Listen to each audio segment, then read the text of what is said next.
Newborn की receiving के जो है वो या न्यूबॉर्न को वसूल करने का, अब आप डिलीवरी रूम के अंदर हैं, डिलीवरी रूम आपका जो है वो इस तरह से उसके जो है वो आलात होने चाहिए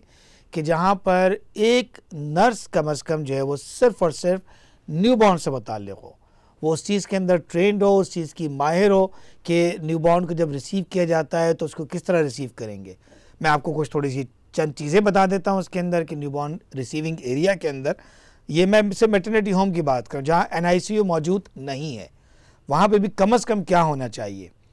एक न्यूबॉर्न रिसीविंग ट्रॉली होनी चाहिए। ट्रॉली अगर आपके पास मौजूद नहीं है कोई बात नहीं, लेकिन न्यूबॉर्न का रिसीविंग डेजिग्नेटेड या मुतय्यन हिस्सा होना चाहिए कि एक ऐसी कॉट हो जहाँ पे न्यूबॉर्न को डिलीवरी के बाद रखा जाएगा। इसके अलावा 2 बहुत साफ़ सुथरे कपड़े, मतलब ये कि वो ये मैं ये नहीं कह रहा है कि बहुत सोफेस्टिकेटेड बिल्कुल नए कपड़े, साफ़ सुथरे पे मैंने शर्त लगाई है कि वो धुले हुए साफ़ सुथरे कपड़े वहाँ होने चाहिए जिसके ऊपर कोई गंदगी ना लगी हुई और तमाम चीज़ें उसकी साफ़ सुथरी हों, वो वहाँ पे मौजूद होनी चाहिए। उसको प्री वार्म कर लें। न्यूबॉर्न का जो रिसीविंग ट्रॉली है या रिसीविंग एरिया है उसको गर्म रखने का जो है कोई ना कोई इंतज़ाम होना चाहिए। अगर उस पर ओवरहेड वार्मर नहीं लगा हुआ तो कम से कम साइड से जो है वो हीटिंग वार्मर को मौजूद होना चाहिए वहाँ पर। आप तसव्वुर करें कि न्यूबॉर्न बेबी जो है वो माँ के पेट से पानी के अंदर से आ रहा है, तो जब वो उसको बाहर निकालेंगे तो वो गीला होगा, उसको उन प्री वार्म ब्लैंकेट्स या प्री वार्म कपड़ों के ज़रिए पहले कपड़े से साफ़ किया जाएगा फ़ौरन, सर से लेके पाँव तक,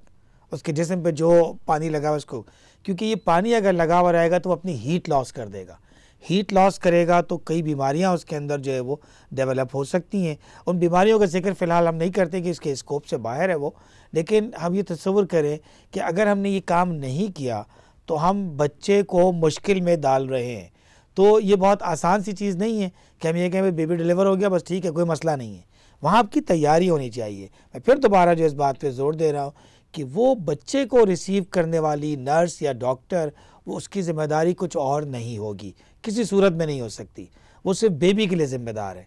तो बेबी को रिसीव करेगी, पहले तौलिए से या पहले कपड़े से साफ़ करेगी, वार्म एरिया के अंदर लेटाएगी, वहाँ पे उसके दिल की रफ्तार स्टेथोस्कोप से चेक करेगी, वहाँ पर वो उसकी सांस की रफ्तार देखेगी, वहाँ पे उसकी वो रंगत देखेगी, एक्टिविटी देखेगी। इसको एबगार स्कोरिंग सिस्टम कहते हैं,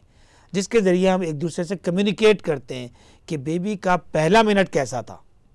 बेबी सांस ले रहा था, सही तरह से ले रहा था, दिल की रफ्तार ठीक थी, कलर ठीक था। इससे ये अंदाज़ा होगा कि बेबी प्रॉब्लम में नहीं है। यही काम वो दोबारा